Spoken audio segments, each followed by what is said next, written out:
Hi everyone, Dr. Jeff back this week with Alexis, and I know we got a pretty important topic I think this week, and which is going to be We're talking about sleeping positions, the best and worst ones, and some pros and cons of each one. And normally we need 7 to 9 hours of sleep, but if your sleeping position or some other factors contributing to take away from your sleep, you might not feel rested even if you get your 8 hours. yeah, a lot of patients come in and they say I'm really stiff in the morning, whether it's your low back, mid back, or neck. I'm really stiff in the morning. I get up, have my warm shower, get walking around, it seems to go away. So we're going to talk a little about that today. That could be one of three things. Could be your mattress, could be your pillow, could be your seat positions. If your mattress is more than 8 years old, chances are it needs to be replaced. If you got an old kind of shaggy pillow, that could be causing problems. And again, we'll talk about sleeping positions. Yep, so today we're going to cover sleeping on your stomach, on your left and your right side, and sleeping on your back. Here we go. Position number one, we've got Alexis in here is on her stomach. Probably not the best way to be on. If you're a snorer or you're or a sleep apnea, this is a bad position to be in. But I like to compare it to your muscles to like a glass of water, and that if you have a full glass of water that's lost the tension of the muscles, and what you want to have happen tonight is you want to drain that glass of water. All day long, you're building tension in your muscles. Fills up. We want to drain the energy and drain the tension on the muscle. That's why you wake up stiff in the morning. So if we don't drain the energy out of the muscles, you're going to wake up stiff. So to drain that energy out, we want to put it back in a neutral position. So you want to have natural curves. So natural lumbar curve, thoracic curve, cervical curve. You can see here, everything's flat. Like she is just, like there's really no curves here anywhere. Everything's pretty flat. So really not taking any tension out of those lumbar muscles at all. How does that feel? It's okay. I think there's better positions. Yeah. Can't Okay. really breathe. Yeah, you can breathe. Again, it's good for snorers or sleep apnea. But you also see that your head's turned to one side. We have a tendency to like to turn our head away from who we're sleeping with, our sleeping partner. So again, that's another imbalance that we're stretching one side and not the other side. You can also see your shoulders kind of pushed up a little bit there. Some people like to sleep with a pillow, and that kind of, now our neck's lifting way up there. Try and take a deep breath in for me. How's that? I have to lift my chest a little bit off the table. It's a bit harder to get a full Yeah. breath. Yeah, that looks uncomfortable. Yeah.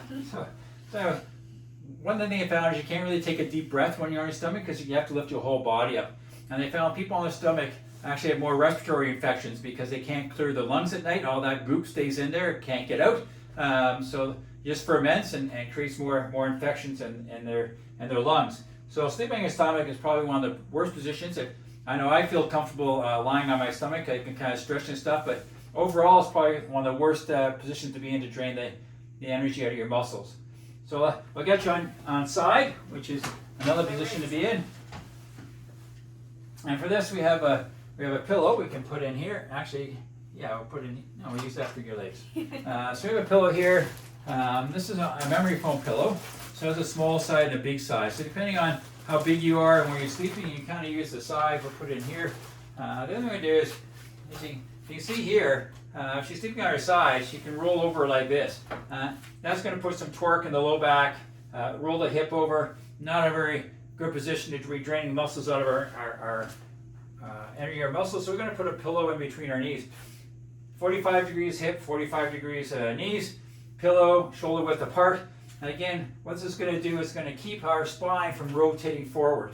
And again, it's going to kind of help having our knees and our hips at 45 degrees is going to help us get into that neutral position for our lumbar spine and our thoracic and cervical spine. You can see now she's got a nice little, comfy little support there for her neck. How does that feel?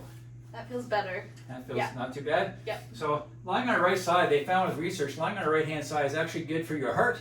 It lowers your blood pressure. People have a tendency to lie on the right hand side because it feels good. Your nervous system seems to settle a little more on the right hand side, so people with anxiety or depression seem to like this side a little bit better. And they actually found with research that as we age, we have a tendency to sleep more on our right hand side than our left hand side, whether that's a survival mechanism or not. It just seems as we get older, it's more of a habit to go to our right hand side. If we go on to our left hand side, I'll just kind of go in the same position. I'm just going to show another pillow here we have here. This pillow here is actually a memory foam pillow. or not memory foam, a water bladder pillow. There's actually a bladder in here. You fill it with water, depending how big you are. You put more or less water in. So when you go on here, what can happen is the bladder is actually going to kind of fill up the area in the neck here, make it more comfortable. And again, we take our pillow, we put it between our knees, like this. And again, now everything's kind of straight here. One thing about lying on your side is you will find that your weight's not distributed as evenly as it would be, say, on your back or your stomach. So you get kind of hot points on your shoulder or hot points on your hips. One of the disadvantages being on your stomach, your weight's not distributed very well. That can kind of jam your shoulder a little bit as well. So it may not be as comfortable in the long term, but it is a good position to be in. Again, 45 degrees hip, 45 degrees knee. Try and create that nice lumbar curve. One thing we do on this side is, this is good if you're pregnant because it takes the pressure off the vena cava. So it's going to help with any swelling you have in your legs and prevent that. It's also really good if you have acid reflux or heartburn. Takes the pressure off that area as well. So sleeping your left-hand side can really benefit if you suffer from those issues. Last position is going to be on your back.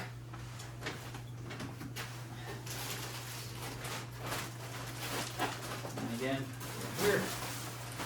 So lying on your back is good because it distributes your weight a lot more, so you're not going to have hot points anywhere in it. Now, if Alexis has her hands in her back, if I take this out and she actually straightens her legs out, what happens in there? There's a space where my hands were. My back kind of lifts off the table, so I go into a little bit of extension. Yeah, so lift up here.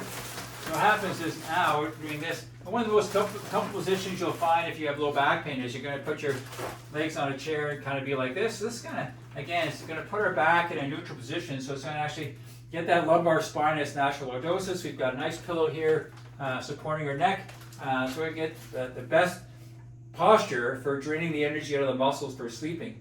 The only problem is this position is not really good for people that snore or have sleep apnea because it doesn't open up your windpipe very well. It's also not good if you're pregnant because you get all this weight pushing down on the vena cava, so it's going to increase your swelling in your leg. But the other thing we do when you sleep on your back is we can actually put a 1 or 2 inch piece of wood underneath the foot of the bed. What that's going to do is lift the bed up a little bit, so gravity is going to help drain some of the fluid out of it. So if you suffer from edema or lymphatic problems in your legs, you can put a little bit of this and lying on your back is going to help drain that. How's that feel? This feels the most relaxed. Oh, good. All right. So those are our positions for sleeping. Alright, so now that we've reviewed some of the sleeping positions, if you're looking to maybe work on changing your sleeping position, we have some tips for you. So you can use a tennis ball and like sew it into your sleeping shirt or whatever you sleep in, or like tie it into the shirt, and you want to put it where you want to avoid sleeping on. So if you're trying to avoid sleeping on your stomach, you want to put one on your stomach. If you're trying to avoid sleeping on your sides because you want to sleep on your back, you can put them on your sides and your stomach, because then that'll kind of promote you to sleep on your back because that's most comfortable. Yeah, it makes it pretty uncomfortable. Exactly. So when you're subconsciously sleeping, you kind of still know to not sleep in those spots. Right.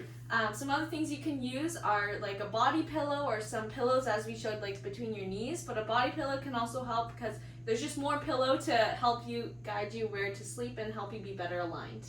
Yeah, and the best thing to do, as I mentioned, is you try to drain that energy out of the muscles, and you want to make sure you're in a good posture to do that. Yeah. Thank you guys so much for watching. If you like this video, please leave us a like, and don't forget to subscribe and comment any ideas for future videos or if you have any feedback. And as always at Goalsworthy Wellness, we got your back.